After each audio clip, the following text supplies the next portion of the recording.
বন্ধুরা, আমি তোমাদের একটা আমাদের পুরনো টিভি দেখিয়েছিলাম 1980 সালে। আমার শ্বশুরমশাই কিনেছিলেন। এবার সেইটা উল্টো দিকে আমি দেখিয়ে ফেলেছিলাম, তোমরা আমাকে ক্ষমা করো। এইটা আমি আজকে সামনের দিকে করিয়ে তখন আমি ওটাকে পারতে পারিনি, তাকের ওপর ছিল, সেই উল্টো দিকেই আমি তোমাদের দেখিয়ে ফেলেছিলাম। আমি ওই জন্য ক্ষমা চাইছি তোমাদের কাছে। আর এটা আমি সোজা করে এই দেখো তোমাদের দেখাচ্ছি। এই টিভিটার কথা আমি তোমাদের বলেছিলাম, আমি তোমাদের এই টিভিটাই দেখিয়েছিলাম, সেটা তখন উল্টো দিক করা ছিল। এই দেখো, এই যে এইটা, দাঁড়াও তোমাদের বলি, এই আমার হাতে রয়েছে বলে নি। এইটা এইভাবে লাগানো থাকতো। তখন যখন টিভিটা অন করা হতো তখন জোনাকি পোকার মতন সাদা সাদা সাদা সাদা ঝিঝির ঝিঝির করে উঠতো।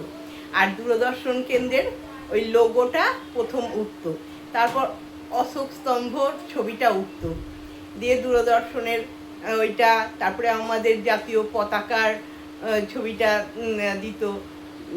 তখন এই কাঁচটা, এটা কাঁচ না, ফাইবার, এইটা না লাগালে তখন ঝিরঝির করতো, চোখে লাগতো বড্ড। ওই জন্যে এইটা কিনে এই টিভির সামনে এইভাবে এইভাবে লাগিয়ে দেওয়া হতো।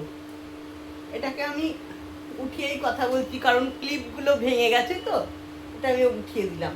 আর তোমাদের আমি বলেছিলাম যে শাটার, দুদিকে শাটার দেয়া, খোলা বন্ধ করা হয়। এই দেখো, এই যে এইদিকে একটা শাটার রয়েছে, আর এইদিকে একটা শাটার। এখন এইভাবে বন্ধ করা হতো, কিন্তু এখন আর ওটা হয় না। এখন আর বন্ধ করতে গেলে এটা ভেঙে পড়ে যাবে। এখন আর ওই ইয়েগুলো টাইট হয়ে গেছে, অনেক দিন ব্যবহার হয়নি তো, ওই জন্য টাইট হয়ে গেছে। আর এই নবগুলো তোমাদের দেখাচ্ছি, কাছে এনে দেখাচ্ছি। এই দেখো, দেখতে পাচ্ছ? এই দেখো, আমি ভালো করে দেখানোর চেষ্টা করছি, কারণটা প্রচুর গরম, ওপরে টিনের ছাউনি তো। এই দেখো, এই যে এইখানটা স্পিকার, এই যে এইখানটা, এই নবগুলো, এই যে চারটে, এখানে চারটে নব, এইটা, এটা সাউন্ড বক্স।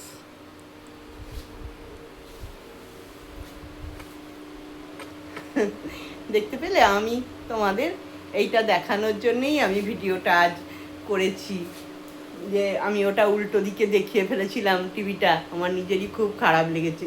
ঠিক আছে বন্ধুরা, এই টিভিতে তখনকার দিনে আমাদের দাদা দিদিরা, গ্রামের ভাষাতেই বলি, আমাদের দাদা দিদিরা সব দূরদর্শন কেন্দ্রে খবর পড়তো।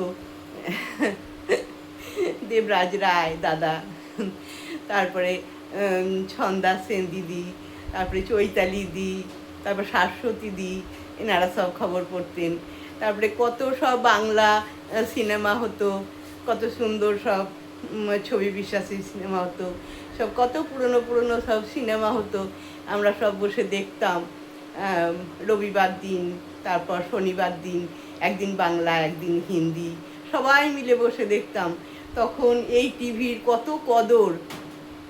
আমার বাপের বাড়িতেও এই রকম টিভি ছিল, আমার জেঠুদের, আমাদের পাড়ার সবাইকার, মোটামুটি যাদের একটু সামর্থ্য ছিল টিভি কেনার, তাদের। আর যাদের বাড়িতে টিভি তখন এসে পৌঁছায়নি, তখন আবার অন্য বাড়িতে গিয়ে গিয়ে তখন দেখা হতো। যখন আমাদের বাড়িতেই টিভি ছিল না, তখন আমার জ্যাঠামশাইয়ের বাড়িতে টিভি এসেছিল, তখন টিভি দেখতে যেতাম। কি টিভি দেখতে যাওয়ার হুচুক, মানে এমন অবস্থা, ছুটে গিয়ে টিভি দেখতে গেছি। বাংলা কি সিনেমা হচ্ছে আমার অত খেয়াল নেই, বাংলা না, হিন্দি সিনেমাটার নাম হচ্ছে মা। মা সিনেমাটা দেখতে যাচ্ছি, ছুটে জ্যাঠামশাইদের ঘরে যাচ্ছি। এইবার তখন তো ছেলে মানুষ যা হয়, মানে ছুটে গিয়ে ওই চৌকাঠে হোঁচট খেয়ে নখ উবড়ে চলে গেছে, রক্ত বেরোচ্ছে, সেদিকে কোনো ইয়ে নেই। সেই গিয়ে টিভির সামনে বসে পড়েছি, সেই জায়গা রক্তে ভর্তি হয়ে গেছে। এই রকম একটা টিভি দেখার নেশা, পড়াশোনার মাঝে সবই করতে হতো, পড়াশোনা, গান বাজনা সবই চলতো, কিন্তু তার সঙ্গে ওই যে টিভি দেখার আনন্দ, সবাই আসবে, সবাই এসে এক জায়গায় জড়ো হবে, সব আনন্দ করে টিভি দেখবো। এইটা একটা খুব মজার দিন ছিল।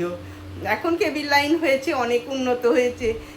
এখন সব ঘরে ঘরে সারাদিনই সিনেমা চলছে, গান চলছে, নানা রকমের সিরিয়াল চলছে। সে তো হবেই, সবাইকার বাড়ি বাড়ি, তারপরে মোবাইলে সব কিছুই। কিন্তু সেদিনের আনন্দ এখনো পর্যন্ত টিভিটাকে আমরা যত্নে রেখেছি, রাখবো, সারা জীবনই যত্নে রাখবো। তোমায় হৃদ মাঝারে রাখিব, ছেড়ে দেব না।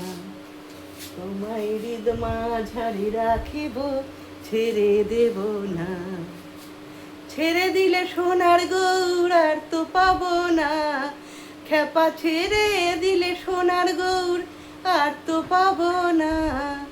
ছেড়ে দেব না, তোমায় বক্ষ মাঝে রাখবো, ছেড়ে দেব না। তোমায় হৃদ মাঝারে রাখবো, ছেড়ে দেব না।